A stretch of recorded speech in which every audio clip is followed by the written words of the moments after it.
Samahan niyo po kami ngayong gabi sa pagtuklas ng mga inspirasyon ng mga nangangarap dito sa Wish Ko Lang. Nawili raw noon sa paglalaro ng mga computer games si Roland. Umabot pa nga raw sa puntong nalilipasan na siya ng gutom. At ngayon, tila sinisingil na raw siya ng kanyang pagpapabaya. Siya si Roland Lacunsay, puno ng sigla at buhay. Aktibo siya bilang bahista ng choir sa kanilang simbahan sa Caloocan.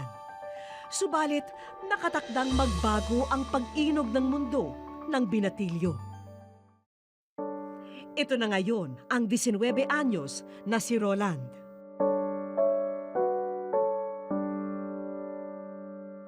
Halos butot balat na lang ang kanyang matamlay na katawan. Ang bawat kilos ay gwardyado ng kanyang limitadong lakas. Ang kanyang sinapit na sakit ay kapalit daw ng naging kapabayaan niya sa katawan.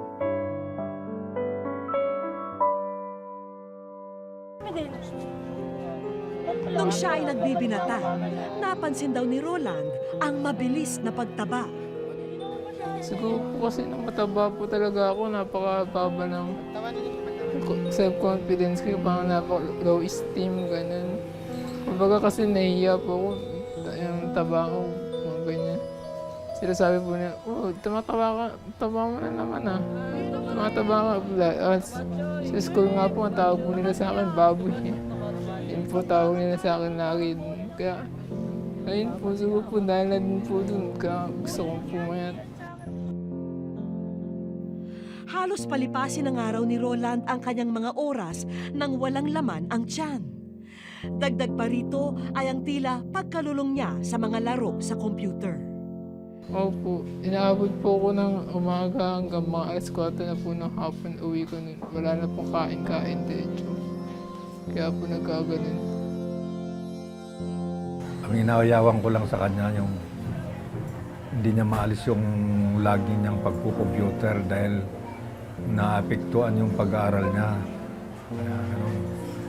Elementary, lagi kong pinagsasabayan. Pero kinamagahan, andun na naman. Dito na niya tuluyang napabayaan ang sarili, lalo na ang kalusugan na kalaunay maniningil ng kabayaran. After 1 week, lumabas yung biopsy result. Yun, na-detect na ang sakit ng anak ko, hindi pangkaraniwang sakit lang ng tiyan. Colon cancer ang naging sakit ni Roland. Ngayon, nasa 3rd stage na ito at nanganganib na lumala pa. Agresibo raw ang sakit na ito, kaya naman naging mabilis ang pagbagsak ng katawan ni Roland. Ang sakit niya, adenocarcinoma, metastasis. Yung cancer cell ng anak mo na nasa colon niya, may posibilidad na kakalat yan. Kaya kung after one month na mapahinga siya sa operation, kailangan siyang ma-chemotherapy. Yung mga sinasabi ng doktor na yan, para bang ang bigat-bigat sa kalooban ko dahil wala na kaming pera. Upang maagapan ang maaring pagkalat ng cancer, inoperahan na raw ang bahagi ng kanyang bituka. Sumailalim na rin ang binata sa chemotherapy para kahit papano ay maibsan ang sakit na nararamdaman.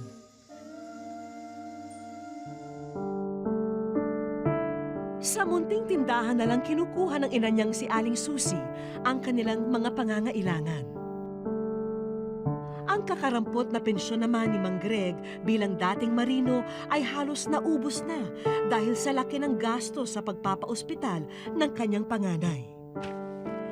Pero hindi nasasaid ang natitirang pag-asa ng mag-asawa. Sabi nga ng doktor sa akin gaano ninyo kamahal ang anak nyo? Dok, bakit ganun ang tanong nyo? Sabi kong ganun sa kanya. Hindi niya siguro madiretsyong ganun na ang sitwasyon ni Roland. Sabi ko, Dok, mulat sa pulong maliit yan. Pinagpuyatan ko yan. Ngayon pa kayang kailangan niya ako. Kailangan niyang tulong namin. Anong plano ng Diyos sa kanya? Tanggap namin kung dudugtungan pa ang buhay niya. Kung hindi naman, uuwi na siya sa bahay ng Diyos. Ganun.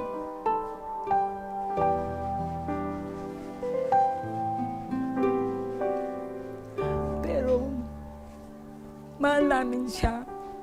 Sana pagbigyan pa ng Diyos, bigyan pa ng pagalingan pa niya. Baka saka para mabuhay pa sa mahaba. Nagpapasalamat daw ang mag-asawa dahil kahit papano ay may pinaghuhugutan ang kanilang anak ng saya.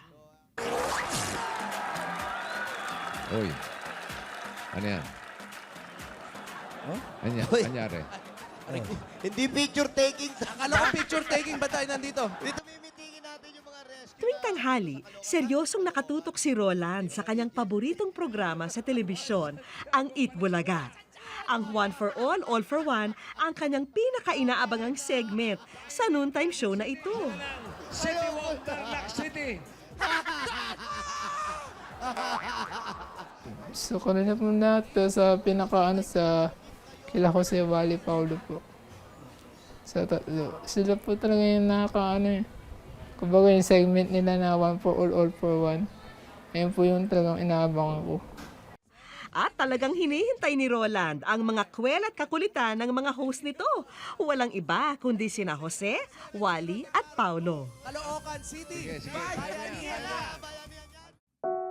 Subalit sa bawat pagtatapos ng palabas, tila nanunumbalik ang lahat sa katotohanan. Malala na ang karamdaman ni Roland. Kaya ang mga mumunting hiling niya sa mga magulang ay agad nilang ipinagkakaloob. Tulad na lamang ng amin silang bisitahin, may dalang spaghetti carbonara si Aling Susi dahil ito raw ang napusuang kainin ng anak. Pagka kumakain siya, pagka halimbawa yung kinain niya ngayon, hindi ayaw tanggapin ng bitukan niya. Binoblong niya. So, pagkain mo ba? Kaya siya namayat ng ganyan. Gusto niya kumain ng masasarap. Hindi niya na take lahat. Hanggat kaya ng mag-asawa, lahat ay ibibigay nila sa kanilang supling. At isa ngayon sa pinakahihiling ni Roland ay ang makabisita sa puntod ng pinakamamahal niyang Lola Sima. Gusto ko sana dalawin kaso nangihina pa po ako eh. Mahal na mahal niya ako kahit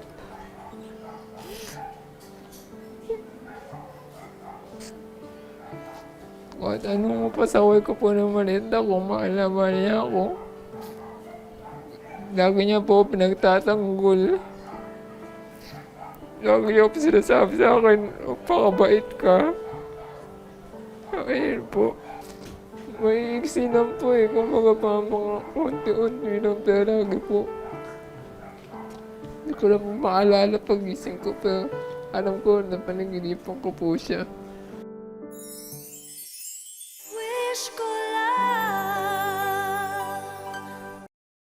Sa aming pagbabalik, Hi Roland, happy Roland, birthday. hi. Happy birthday, birthday ba?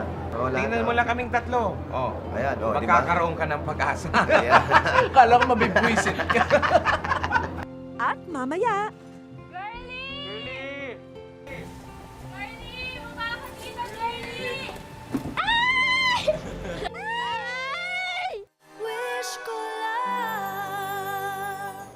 isang bagong araw na naman para kay Roland. Muli namin silang binalikan sa kanilang tahanan at kasama namin ang grupo ng Red Cross Caloocan. Kaagad na pumasok sa loob ng bahay ang aming kasabwat at iniabot ang isang papel. At nang tignan ito ni Aling Susi,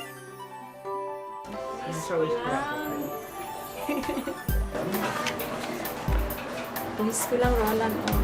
Surprise! Maraming alam ko eh. tila nagliwanag ang mukha ni Aling Susi dahil sa aming revelasyon. Nabanaan din namin ang saya sa payat na mukha ni Roland. According po sa wish ninyo, gusto niyo pong madalaw ang lola niyo from Victoria RFK. So ngayon po, ready po ang ating team para po dalhin kayo sa ilola ninyo sa Eternal Life. Excited tsaka masaya. Maraming salamat. Salamat po. Kaya wala na kaming inaksayang panahon. Maingat na isinakay si Roland sa ambulansya.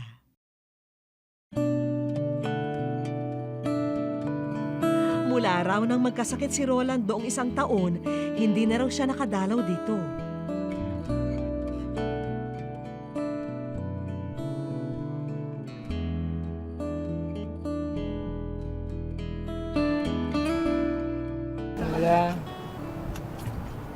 pasensya na po kaya na lang ulit ako nakapunta.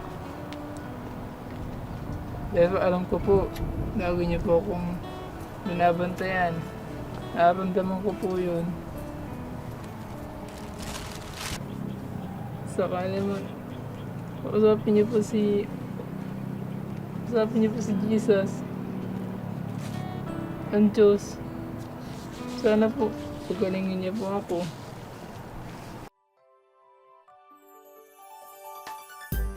Samantala, sa bahay ni na Roland, naiwan ang ilan naming kasamahan. Abala sa paglalagay ng mga paninda sa kanilang halos bakanting tindahan. Inilatag na rin ang ilang medical supplies. Maya-maya pa'y dumating na sina Roland at tila natigilan sila sa bumulaga sa kanila. Ang halos walang lamang tindahan, ngayoy hitik na hitik sa rami. Isa na naman po itong sorpresa na nagawa ng wish ko lang. Kaya hindi ko akalain na ito yung magiging daan para masuportahan yung pangangailangan din ni Roland. Speechless po talaga. Salamat po, salamat po sa wish ko lang. Napakadami niyo po natutulungan. Sana po more power po sa palabas ninyo. Mabuti pa'y pumasok na tayo dahil kanina pa kayo hinihintay ng mga regalo para kay Roland. Naluha si Aling Susi dahil sa labis na katuwaan. Makababawas daw kasi ang mga ito sa kanilang lumulobong gastos. Salamat po kasi wala kami pamiling plaster. Ang ginagamit namin plaster sa lik ng kanya yung packing tape. At pagdamutan niyo na po ang tulong pinansyal na handog ng aming programa. Marami pong salamat sa wish ko lang. Ito pong binigay ninyo sa amin. Talagang kailangan po ng anak ko.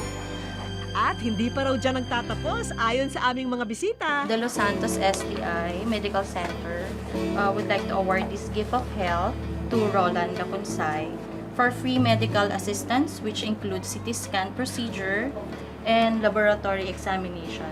Sasagutin na ng aming kaibigang ospital ang mga laboratory test at examination na matagal nyo na pong pinaglalaanan. Thank you po sa tulong na ito. Ito po talaga yung pinag-iipunan namin. Francis CT scan. Maraming salamat po. At Roland, meron pa kaming mga inimbita. Naririto ang mga churchmate niya. Mukhang happy na ang lahat, pero mas magiging masaya ka, Roland, dahil sa isa pa naming aginaldo. Kitang-kita namin ang mga ngiti ni Roland sa bagong magiging libangan. At speaking of libangan, ang paborito mong dabarkads na sina Jose, Wally at Paolo ay may espesyal na mensahe para sa'yo. Hi, Roland. Happy Roland, birthday. hi. Happy birthday. Roland. Birthday ba? Ano ba? Birthday ba? Birthday. Hindi, hi. Hi, Roland. Hi. Maraming salamat sa pagsuporta mo at saka sa pagpapanood mo sa amin palagi. Ayan. Roland, go, go, go! Fight, fight, fight na! Roland, kung ano man yung nararamdaman mo, yung pinagdadaanan mo ngayon, alam mo, sabi nila mabigat daw yan eh. Hindi, lahat yan pagsubok lang. Alam namin magiging malakas ka at magkikita-kita pa tayo. Correct. Magkikita-kita tayo ng personal. Personal, mahabang panahon pa yan, Roland. Tingnan mo lang kaming tatlo. Oh. Ayan, di ba? Magkakaroon ka ng pag-asa. Ayan. Kala ko mabibwisit ka. Kung kami nga nagkapag-asa, ikaw Ikaw pa pa. ba? Bata ka pa, kayang-kaya mo yan. God bless and good health. And Merry Christmas. Happy New Year. Well soon. Happy birthday. Happy Valentine's. Ano pa ba? Happy wedding. Greetings. At may espesyal ding memorabilia mula sa Sugod Bahay Gang. Pinirmahan na namin. Eto na. Sa'yo to. Hindi madali ang unos na kinakaharap ni Roland. Ngunit ang pag-ibig na nilalaan sa kanya ng mga mahal sa buhay ang siya ring nagpapatibay sa kanilang lahat para malampasan ang kabanatang ito sa kanilang buhay. Wish ko lang sa aming pagbabalik.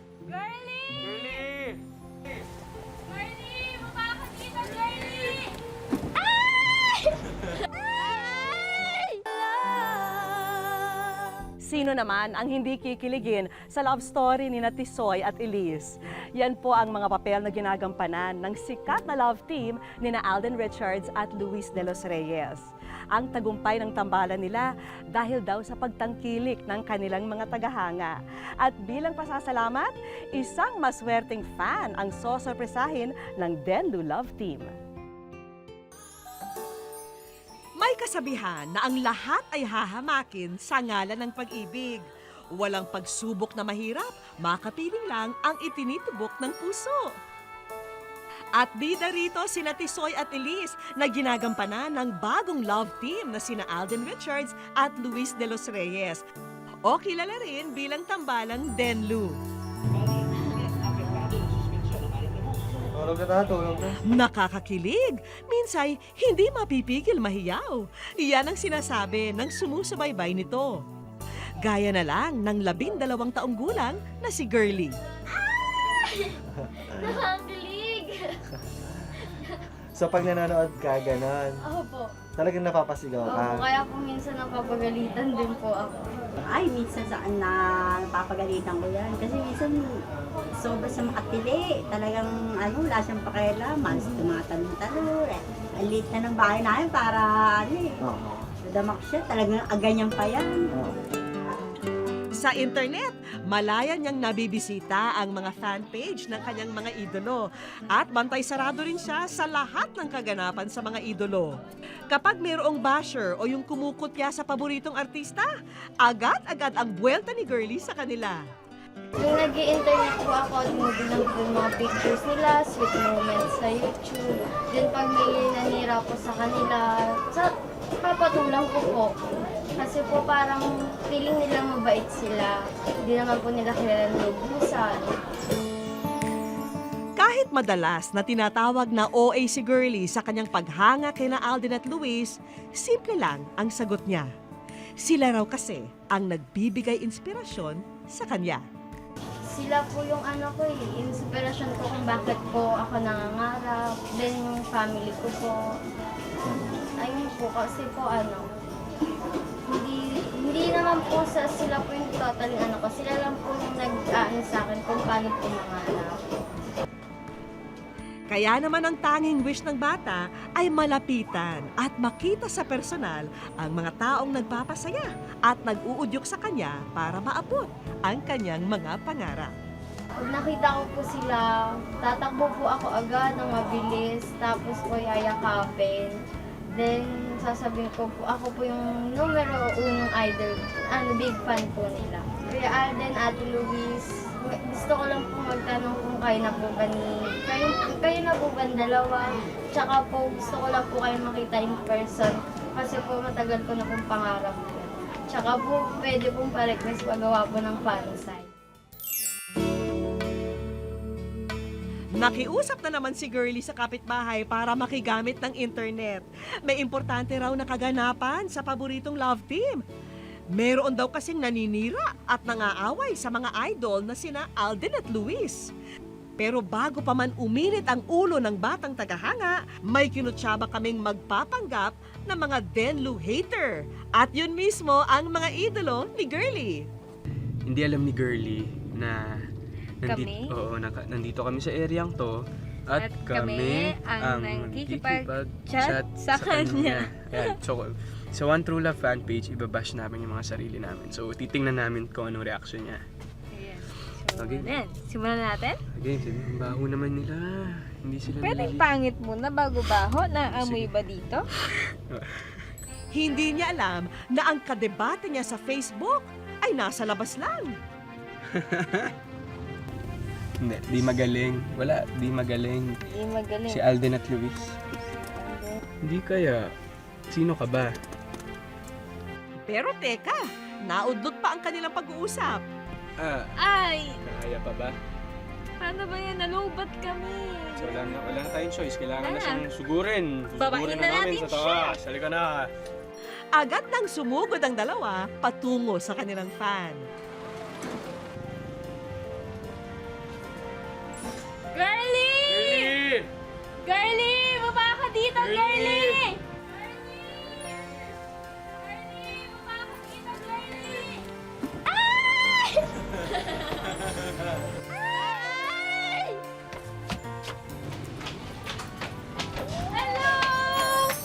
Hello! Oh, kaya pa ba? Kumusta? Hello! Hello?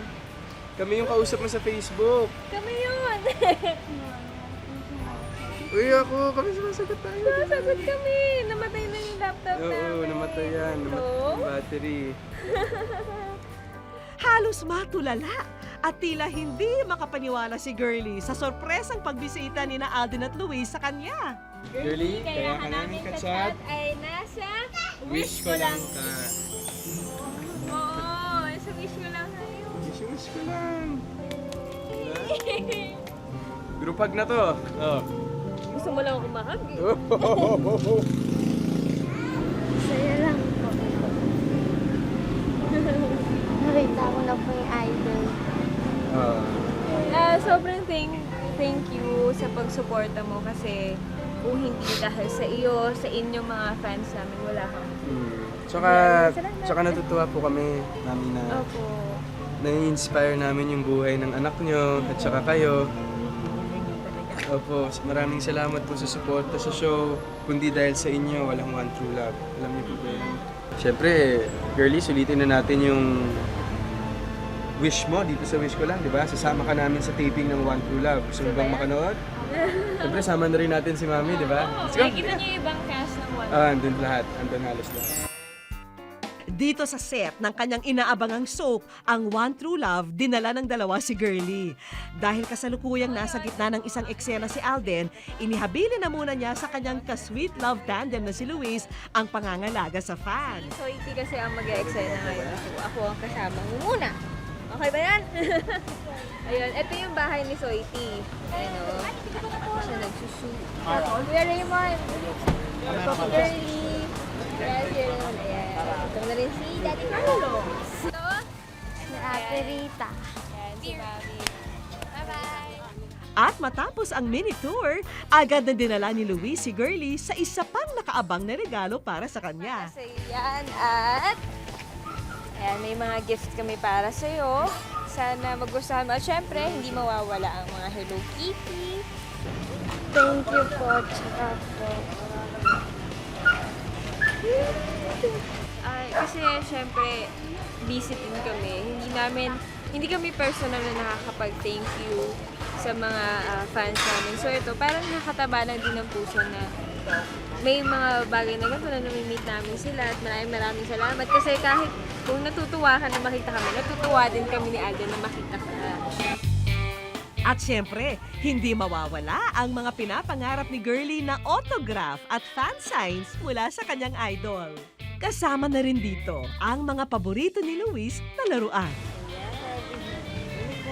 Teddy bear! Alam mo ba yung sa One True Love kung ano yung meaning ng dalawang teddy bear? Yan. So kaming dalawa yan, lagi ka namin babantayan sa pagtulog mo. Sa mga sandaling yon, natahimik lamang si Girlie. Parang nasa ulap at nananaginip ng gising. Hindi po ako nakapagsalita kanina kasi po nadala na rin po ako ng hal-halong emosyon ko.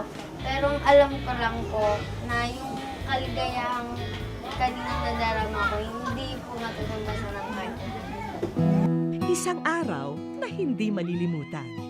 Naway magsilbing inspirasyon para kay Girlie. Na ang kahit anong pangarap ay maaring matupad.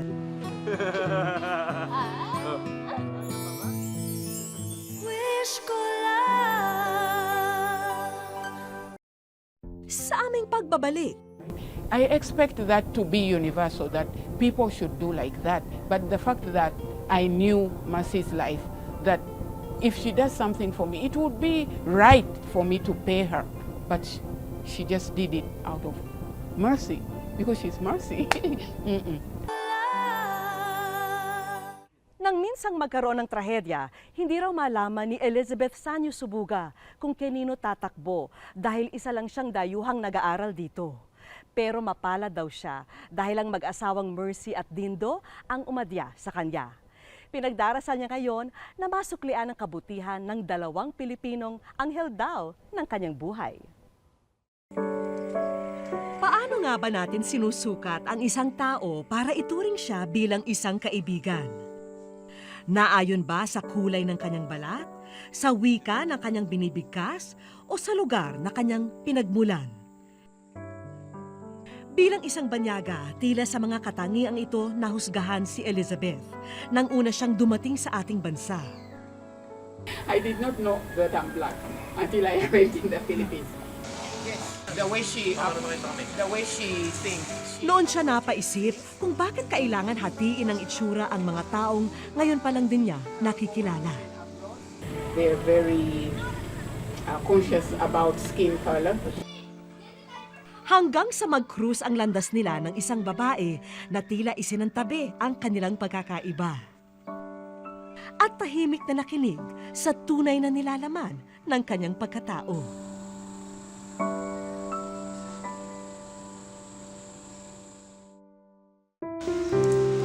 Lumaki sa Uganda, isang bansa sa silangang Afrika, si Elizabeth. 10 taon na ang nakararaan nang magpasya siyang dito na sa Pilipinas ipagpatuloy ang kanyang pag-aaral. Hindi naman daw niya intensyon na rito kumuha ng masteral at doctorate degree. Pero para sa kanyang mga magulang, mas kakayanin nilang tustusan ang pag-aaral niya kung sa Pilipinas niya ito gagawin. He suggested that if you want your child to study abroad, it's very cheap in the Philippines. It was economics. For instance, like when I arrived, they will ask me right away, how old are you? Do you have a boyfriend? Or things like that. I'm at home, that is a no-no.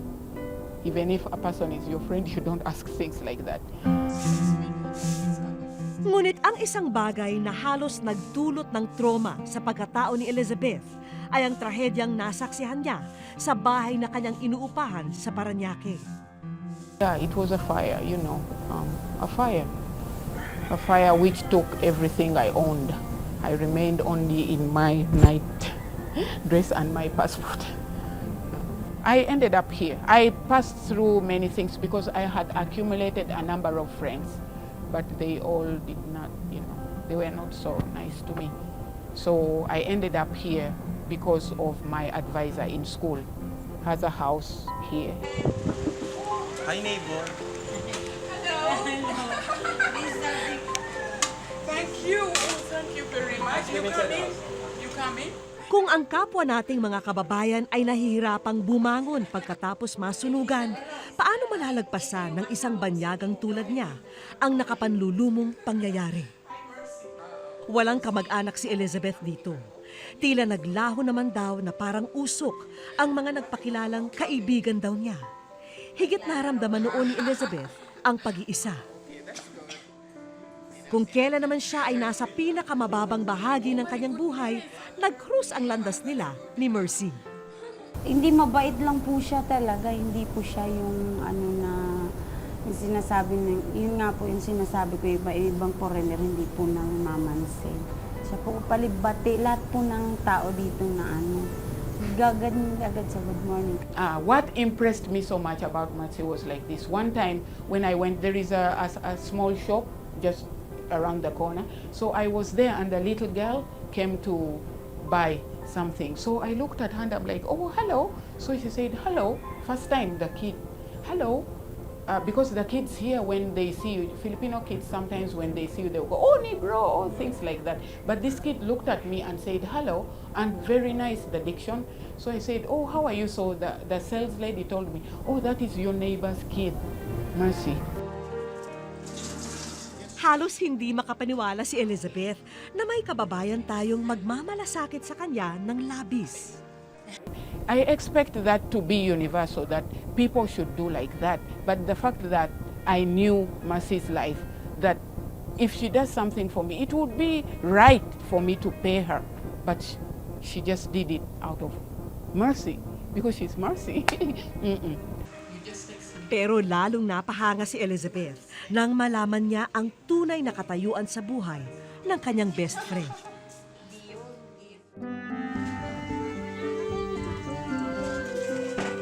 Pagmamaneho sa pribadong kumpanya ang trabaho ni Mister. Samantalang pagtitinda naman ng merienda ang pinagkakaabalahan ni Mrs. Sapat lamang daw ang kanilang mga trabaho para maitaguyod nila ang 2 anak. Yung dati po kasi parang, kumbaga, meron kaming makukuha ng pambayad ng bahay, pambayad ng kuryente. Sa ngayon po kasi yung mister ko, mabait naman po yan, hindi po siya tumigil ng yung nga mag-isip pa siya ng anong paraan na paano kami mabubuhay. Subalit nito lamang Hunyo, labis ininda ng buong mag-anak ang ilegal na pagkatanggal ng padre de pamilya sa kumpanyang kanyang pinagsisilbihan. Huli kasi nawalan akong trabaho. Tapos sinabayan pa nung na-stroke yung papa niya. Yung kanyang puhunan, doon namin, tinulong namin sa Ito ang nagtulak sa mag-anak na sandalan ang pagtitinda ng merienda para lamang mabuhay. Yan, maghihintay kami sa puto, maghihintay po kami ng benta para makabili kami ng bigas, yung gano'n. Yun nga po, yung gano'n na mahirap po talaga. Tapos sinisingil na po kami ng may-ari ng bahay. Kailangan ganitong araw, bibigay na kayo. Walang magawa ang mag-asawa, kundi ang lumagare sa kanilang pagtitinda. Hindi pa man napapaubos ang tindang puto, nagiging abala muli sina Mercy at Dindo sa paghahanda ng panindang inihaw. It really made me feel so touched because the fact that I know how she is and I am a foreigner, I'm not Filipino, come on, you know, and she went out of her way, coming in the morning on her motorbike to bring me food. I did not, and how come she thought of it? And then bringing this plate, this from her house. Mercy has been telling me always the things she wants to do. Number one, it's her business because she's thinking she wants to put up a Rio stand. If God gave me power, to make your dreams come true, I'll do it. Ito ang dahilan kung bakit nagbakasakali si Elizabeth. Nagpasya ang kaibigang taga-Uganda na lumiham sa isang programa sa TV na kinagiliwan niyang panuurin sa loob ng 10 taon. Been watching Wish Ko Lang and I see they bring people's wishes to life. Maybe I should write to Wish Ko Lang to make her wishes come true. That is why when it comes to Wish Ko Lang, they will really concentrate on a particular person and really make their dreams come true because I've been watching the show all the time. Wish ko lang sa aming pagbabalik.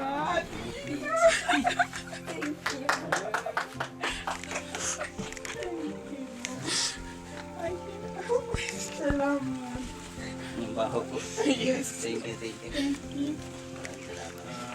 Wish ko lang. Naabutan namin ang mag-asawang Mercy at Dindo na naglalakad papunta sa bahay ni Elizabeth. Dadalhan daw nila ng puto ang kaibigan at baka hindi pa raw siya kumakain. Hello. Walang sumasagot sa kanilang mga katok at hiyaw. Nakagawian na raw kasi ni Elizabeth na magpaalam sa text tuwing aalis siya ng bahay.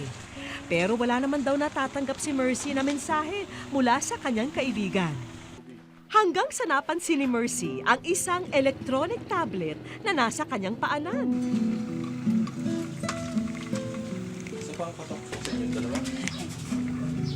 Hindi man niya naunawaan kung paano ito gamitin, binuksan niya pa rin para makita kung ano ang nasa loob nito.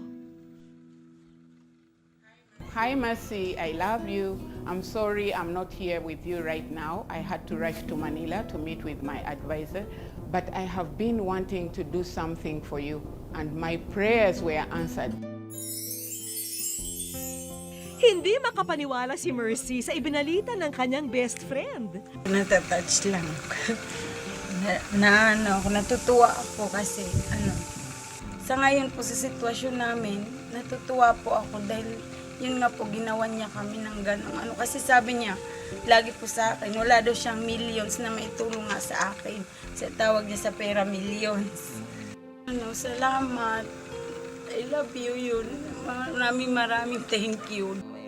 Sayang na nga raw dahil wala siya rito para personal niyang mapasalamatan. Pahihintulutan ba naman namin yon?